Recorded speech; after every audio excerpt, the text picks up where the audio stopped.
Hi everyone, welcome to my new vlog. ଆପଣମାନେ ଦେଖିପାରୁଥିବେ ଆଜି ମୁଁ ପୁରା କେମିତି ଗେଟଅପ୍ରେ ଅଛି। ତ ଆଜି ହେଉଛି ଆମର ଲାଷ୍ଟ ଗୁରୁବାର, କାହିଁକିନା ଆମ ସାଇଡ଼ରେ ସେ ଯେମିତି ଫାଷ୍ଟ ପାଳି ପଡ଼ିଥିଲା ସଂକ୍ରାନ୍ତି ପରେ ପରେ କରାହେଇଥିଲା। ତ ଆଜି ଆମର ଲାଷ୍ଟ ପାଳି ପଡ଼ୁଛି। ତ ଆଜି ମୁଁ ଏଠି କନ୍ୟାକୁମାରୀରେ ଏବେ ଲାଷ୍ଟ ପାଳିରେ, କାହିଁକିନା ଫାଷ୍ଟ ପାଳିରେ ଘରେ ଦେଖିଥିଲେ, ଲାଷ୍ଟ ପାଳିରେ ମୁଁ ଘରେ। ପୂର୍ବ ପାଳିରେ ମୁଁ ପୂଜା କରିଥିଲି, ଆଉ ସେୟାର କରିପାରିଲିନି କାହିଁକିନା ଆମେ ଜଷ୍ଟ ଘରୁ ଆସିଥିଲୁ, ଆଉ ମାନେ ବହୁତ ଟାୟାର୍ଡ଼ ବି ଥିଲୁ, ଆଉ ମୁଁ ପୂଜା କରିଦେଇଥିଲି ଘରେ। ତ ମୁଁ ଆଉ ସେଥିପାଇଁ ଆଉ କିଛି ମୁଁ ଆପଣମାନଙ୍କ ସହିତ କିଛି ସେୟାର କରିପାରିନି। ତ ଆଜି ହେଉଛି ଆମର ଲାଷ୍ଟ ପାଳି, ଆଉ ମୁଁ ଯାହା ଯାହା ପୂଜା ଜାଣିଛି ଆପଣମାନଙ୍କ ସହିତ ସେୟାର କରିବି।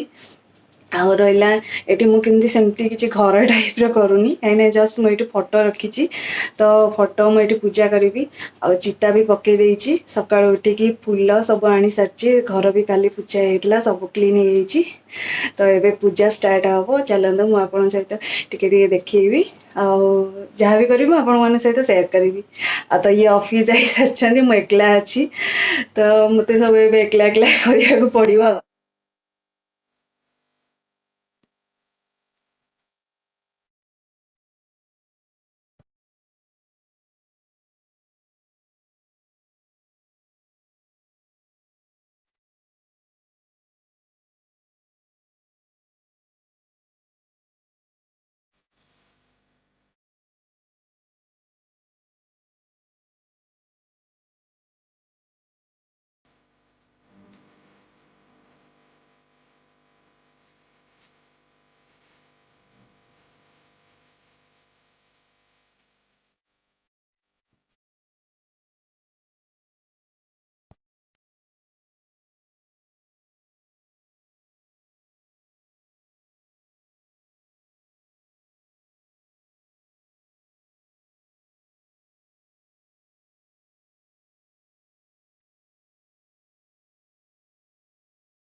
ମତେ ବହୁତ ଏମିତି ଫୁଲରେ ସଜେଇବାକୁ ନା ବହୁତ ବଢିଆ ଲାଗେ।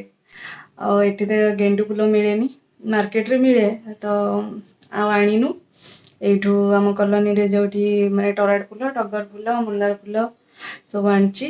ତ ମନା କଲେ ରୋଷେଇ କରିବା ପାଇଁ, ମୁଁ ରୋଷେଇ ଆଉ କରୁନି। ସକାଳେ ଆକ୍ଚୁଆଲି ମନା କରୁଥିଲେ କି ରୋଷେଇ କରିବୁନି ବୋଲି, ମୋ ମନ ବୁଝିଲାନି। ମୁଁ କହିଲି ନା ବାହାରେ ଖାଇବେ ବୋଲି। ଏବେ ତାଙ୍କୁ ମୁଁ ଫୋନ୍ କଲି, ଆଉ ମୁଁ ରୋଷେଇ ବନଉଛି ବୋଲି, ନାଇଁ ମନା କଲେ ରୋଷେଇ କରନି। ଆଉ କେତେ ଫୋର୍ସ କରିବି, ମୁଁ ତାଙ୍କୁ କହିଲି ମୁଁ କରିଦେବି ବୋଲି, କିଛି ପ୍ରୋବ୍ଲେମ୍ ନାହିଁ, ମୁଁ କରିଦେବି ବୋଲି। ସେ ତାଙ୍କର ମନା କରୁଛନ୍ତି। ଆକ୍ଚୁଆଲି ମନା କରୁଛନ୍ତି କାହିଁକି, ମୋର ଟିକେ ଦେହ ଭଲ ନାହିଁ ତ ସେ ସେଥିପାଇଁ କହୁଛନ୍ତି କି ତୁ ଟିକେ ରେଷ୍ଟ କରେ, ଆଉ ଏତେ ସକାଳୁ ଉଠିକି ହଡ଼ବଡ଼ ହେଇକି ସବୁ କାମ କଲୁଣି। ମୋର ତ ଆଜି ଫାଷ୍ଟ କିଛି ଖିଆ ନାହିଁ, ମୁଁ ଭୋଗ ଖାଇବି, ଫ୍ରୁଟ୍ସ ଖାଇବି, ଜୁସ୍ ପିଇବି, ଆଉ କିଛି ନାହିଁ। ତ ମୁଁ ଏବେ ଯାଉଛି ଯେଉଁ ମାଣବସା ବହିଟା ପଢ଼ିଦେବି। ଆଉ ମୋ ବ୍ଲଗ୍ଟା ମୁଁ ତ ଏଇଠି ଏଣ୍ଡ କରିଛି, ଆଉ ଆଗକୁ ବଢ଼ଉନି। ତ ପୁଣି ଗୋଟେ ନୂଆ ବ୍ଲଗ୍ରେ ଆପଣମାନଙ୍କ ସହିତ ଦେଖାହେବ।